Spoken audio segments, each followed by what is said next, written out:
Hello বন্ধুরা, আজকে আমি চলে এসেছি আমার মা বাবার সাথে কলকাতায় একটা পৈতের অনুষ্ঠানে। তো শুনলেই তো আমার ছেলের আবদার যে ও আমার আগে একটু ভয়েস দেবে। তো আমি বললাম ঠিক আছে, সেটাই কর। তো যেমন বলা, আমরা পৌঁছে গেছি কলকাতায় একটা পৈতের অনুষ্ঠানে।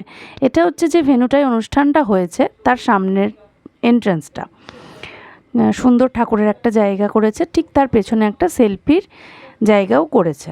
তারপরে যেখানটায় খাওয়ানো হবে এটা হচ্ছে সেই জায়গাটা। দেখো, আমি ঘুরিয়ে ঘুরিয়ে তোমাদেরকে একটু দেখানোর চেষ্টা করছি কত সুন্দর ডেকোরেশনটা হয়েছে। অসাধারণ অসাধারণ।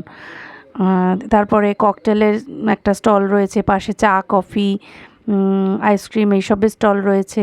তারপরে যে ভেন্যুটা যেখানটায়, এটা হচ্ছে খাওয়ার জায়গাটা যেখানটায় আর কি মেন অনুষ্ঠানটা হবে, যেখানে আর কি বাচ্চাটা বসবে বা আরও আত্মীয় স্বজন যারা এসে বসবে, সেই জায়গাটাও কিন্তু দুর্ধর্ষ। এটা হচ্ছে ভেন্যুর বাইরেটা দেখালাম, এটা হচ্ছে ভেন্যুর ভেতরটা।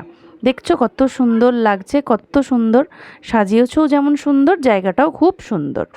তো এখানে গিয়ে আমার অনেক পুরনো মানুষের সাথে দেখা হলো, ভালোবাসার মানুষের সাথে, তাদের সাথে দাঁড়িয়ে একটু ছবি তোলা হলো। দেখো, পাশে আমার মা রয়েছে, আরও সবার সাথে খুব সুন্দর করে দিনটা কাটলো।